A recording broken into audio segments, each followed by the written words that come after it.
Hey, it's NPR's Book of the Day. I'm Andrew Limbong. Today, we've got two novels for you about women trying to make it in show business. But they're also, more generally, about the boxes women get placed into, the societal roles women have to navigate in order to achieve their dreams. In a bit, we'll hear about a novel centered around women in the 1980s entering the boys' club of Hollywood talent agencies. But first, Sara Hamdan's novel, What Will People Think?, is about a Palestinian-American woman doing stand-up comedy, a fact that she has to keep secret from her family. Hamdan talks to NPR's Ailsa Chang about writing a book starring a Palestinian-American woman without making it all about religion or conflict or war. That's coming up. This message comes from Schwab. At Schwab, how you invest is your choice, not theirs. That's why when it comes to managing your wealth, Schwab gives you more choices. You can invest and trade on your own. Plus, get advice and more comprehensive wealth solutions to help meet your unique needs. With award-winning service, low costs, and transparent advice, you can manage your wealth your way at Schwab. Visit schwab.com to learn more. Mia Elmas lives a double life. She works as a fact-checker for a news publication by day and as a stand-up comedian by night. And then one day, she discovers her Palestinian grandmother's diary dating back to the 1940s in what was then Jaffa, only to learn that her grandmother, decades before, also kept a secret from her family, a forbidden love. How Mia and her grandmother disclose their mutual secrets to each other forms the storyline of the new novel by Sara Hamdan called What Will People Think? It's a book that reckons with how the pursuit of passion can collide with a family's love and the consequences of being forced to choose. Sara Hamdan joins us now. Welcome. Hello. Thank you so much for having me. We're so excited to have you, Sara. Well, I want to just begin by saying it is refreshing to see a book that it's about Palestinian women, but it's a book that's not primarily about religion or politics or regional conflict. And I was wondering how intentional was that choice to make this a story more about love and family and comedy. It's exactly that. I mean, this is the message that I wanted to put out from day one, and especially for an Arab woman, and especially so, even now more than ever, perhaps, for someone of Palestinian heritage, because it's a very misunderstood, politicized identity. And I just wanted to see if it was possible to write a really great story that happened to feature a Palestinian woman who is American and messy and funny and real and not just reduced to these headlines and just centered around joy, because we're not monoliths. It is so fun to see an Arab woman, particularly a Palestinian woman, who is not a stereotype, right? Like, why did you choose to make Mia a New York City comedian specifically? I could think of no better way to talk about cultural stereotypes than through comedy, because it's a wonderful way to be honest, but also to show vulnerability. And comedians, they just stand up on stage and they bare their souls and they make people laugh by sharing these little insecurities. And they want to feel seen, literally seen and understood. And I just thought that this was a beautiful way to tell the story. Well, Mia, she has to keep her comedian life a secret to protect her family, and we won't get into why that is right here. But decades before her, her grandmother Zaina also pursued a forbidden passion that placed her family at risk. And it made me wonder, you know, these two women, they're connected at that level. What is it that you wanted to show about the trade-offs of a family's love? So I think this is such a beautiful question, because this book really does tackle different forms of love. So you have platonic love with Mia's friendship with Katie, her coworker. You have the forbidden crush that Mia has on her boss at work. And then you have the Zaina story, who's her grandmother, and this illicit affair she has with a British soldier. And all of this behind the family expectations of you're supposed to marry the right kind of guy. And I think part of this is coming of age for both of them. It's just showing that at any age, you can find the right love that's meant for you. So I think my approach was just to show a very layered look at the different ways that we fall in love and how our own family expectations play into that. What do you hope people will reflect on when they think about love after reading your novel? Because we've talked about so many different kinds of love, the love of friendship, the love in romantic love, a family's love. What is it about love that you want people to take away?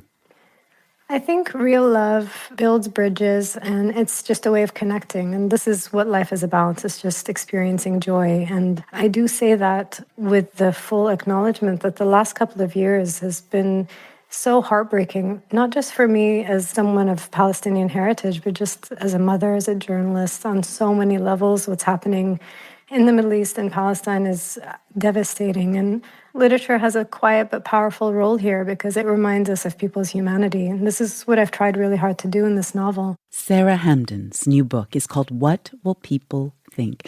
Congratulations on your debut novel, and thank you so much for speaking with us.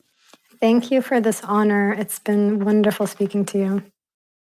This comes from NPR sponsor Sierra. No matter the industry, how businesses connect with customers defines their brand. And today, connection starts with a conversation. Sierra is the AI platform for businesses that want to provide better, more human customer experiences. With Sierra, your AI agent solves problems fast. No canned responses, no endless hold music, no frustration. Just better customer experiences built on Sierra. Visit sierra.ai to learn more. Elaine Goldsmith-Thomas used to be a Hollywood agent. Her new novel, Climbing in Heels, is about 3 female secretaries in a Hollywood agency, and they're dealing with sexism that ranges from comments in the office to sexual assault. And when NPR's Leila Fadel asks her how she approached writing this dark side of Hollywood, all she says, before getting into kind of a wild anecdote, is that she had to tell the truth. Here's Leila. What do you get when you mix the plot lines of Mad Men and Sex and the City? Our next guest has some ideas. Elaine Goldsmith-Thomas is the author of Climbing in Heels, a new novel that follows the precarious path of 3 women secretaries at Hollywood's hottest agency in the 1980s. It just came out and it's already being developed into a TV series. It's Goldsmith-Thomas's debut novel, but she knows Hollywood. She was an agency executive, studio partner, and producer, and she started, like her characters in this book, as a secretary. And she joins me now. Elaine, welcome. Thanks, Leila. So this book is a ride. There's backstabbing, illicit affairs, men using their power to take advantage of women. And there was this one line about the 3 main characters that stood out to me. They were women trying to rewrite a rule book for a place that didn't recognize them as players. Elaine, if you could just describe these 3 women at the heart of the novel and what they're navigating. You know, I like to think of it as a story of friendship, of survival, of betrayal, of standing up when they walk by, of saying, I won't quit when they want you gone. But it's also the story about how some of those women inadvertently become very much like the monsters they worked for.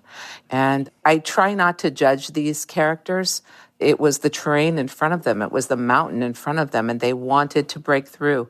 And all 3 of them had a few things in common, but Beanie especially will not take no. No just means try again, and yes means love. And Beanie is the character that really wants to be an agent. She's going to find a way in, even though every answer is no, women don't get to be agents. It's the sliver of hope that she hangs on to. It's the idea that if you try right, if you do it again, if you can make them see you, you can show them how smart you are, even if you don't look the part. And in the 80s, there wasn't a girls' club. Let's talk about that, because you broke in the 80s, and you started as a secretary, right, at the William Morris Agency? Oh, yeah. So is this how it was for women then? Because in your book, the male agents refer to secretaries as sexetaries. And God forbid they get a secretary with a degree and ambition. They're just looking for women they're attracted to. Well, you weren't allowed. First of all, not all of them were like this. And most of it is completely made up, but some of it isn't. You realize that people like Harvey Weinstein were not the exception, they were the rule. Wow. While they would get their hand slapped sometimes, the bad boys, they were secretly celebrated by the boys on the first floor who had their days in the 60s when they were the raucous young bucks. So again, it's fictional, but some of it isn't. So how did you break in? I mean, you ended up with this incredible career working with Julia Roberts, Jennifer Lopez, Nicolas Cage, so many others. First of all, I would say that I stood on the shoulders of some remarkable women. And I had a rather abusive boss, and it was difficult at times. And I was able to survive it barely, but it was difficult and ingrained in my memory. But the more they said no, the more I wanted it. I knew I would be a good agent. You know, your novel is described as sexy and smart and entertaining, and it is all of those things. But it's hard to read in moments, reading the way women are contorting themselves to be what a man wants, to try to have the things she wants in life, which is in places what these women are doing. How did you navigate writing about this darker side of Hollywood, including sexual assault and know that sort of whisper network everybody knows and men are celebrated for? I decided to tell the truth. And I could only have the truth through my experiences, right? I decided to tell it. Yeah. Do I have time to tell you my Bill Cosby story? Yes, tell me your Bill Cosby story. I was going to ask about that. So Mr. Cosby was giving a luncheon for the secretaries at William Morris. Very nice of him because his show was such a success, and I was invited. And again, when you're a secretary, you just say you want to be a secretary because if personnel finds out, oops, you can lose your job, or so I believed. So I was there, and he came up to me, and I had a name tag. He goes, "Elaine, tell me about you. Where did you go to college?" And I said, "Berkeley and UC Santa Barbara." "Wow, what do you want to do with your life?" I said, I want to be a secretary." "Really? You went to those two universities, you want to be a secretary? Come on, what do you want to do?" And I said, "You want to know what I want to do?" He said, "Yeah." I said, "I want to be an agent. I want to be the best agent that ever lived, and I want to represent you someday. And I want you to say she was the best there ever was." And he laughed out loud. And then he left, and later on I got a call from one of the executive secretaries on the first floor who said to me, "Mr. Cosby has some contracts and has asked that you come to his hotel room and wait for him to sign them." No way. And I was so excited. I was like, yes. And I went to the bathroom and I was fluffing my hair or whatever. And the secretary to the president of the agency walked in and said, "Don't do it." Wow. Now, she didn't say anything untoward would happen. She just said, "You want to be an agent." And anybody else who's ever done anything with him or for him, they always end up, he helps them get other jobs, I think she said. And knowing what we know now, though. Right. But she scared me. And she scared me enough that I just didn't do it and regretted it forever until I realized I would have been the person who said, "Yeah, I'll have another Kool-Aid." I would have been, because I felt so seen by him. Yeah. Isn't that interesting? Which is so much of what's in your book, and you do so well in this book, seeing the way that these power dynamics are abused and the way that people have to navigate them, also abuse them back. Like, okay, if this is what I have to do, let me figure out how to create the rule book that works for me. Yeah, the strategy, because it is strategy. The people behind the people are the ones that hold their legacies and their secrets. And this is a book about the people behind the people. And the secrets. And the secrets.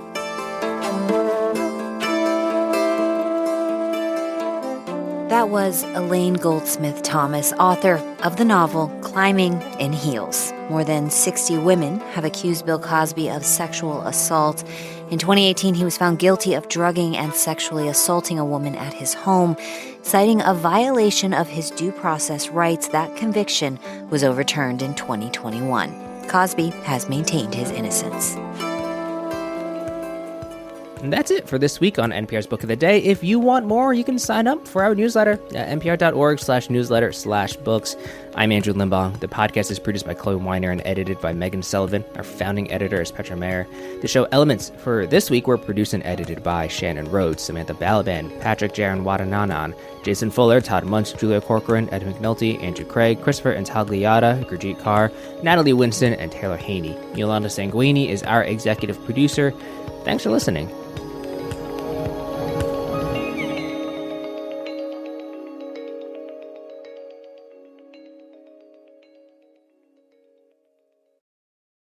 Support for NPR and the following message come from IXL Online. Is your child asking questions on their homework you don't feel equipped to answer? IXL Learning uses advanced algorithms to give the right help to each kid, no matter the age or personality. One subscription gets you everything. One site for all the kids in your home, pre-K to 12th grade. Make an impact on your child's learning. Get IXL now. And NPR listeners can get an exclusive 20% off IXL membership when they sign up today at IXL.com/NPR. This message comes from Jackson. Let's face it, retirement planning can be confusing. At Jackson, we're working to make retirement clear for everyone, starting with you. Our easy-to-understand resources and user-friendly digital tools help simplify your entire experience. You can have confidence in your retirement with clarity from Jackson. Seek the clarity you deserve at Jackson.com. Jackson is short for Jackson Financial Incorporated, Jackson National Life Insurance Company, Lansing, Michigan, and Jackson National Life Insurance Company of New York, Purchase, New York.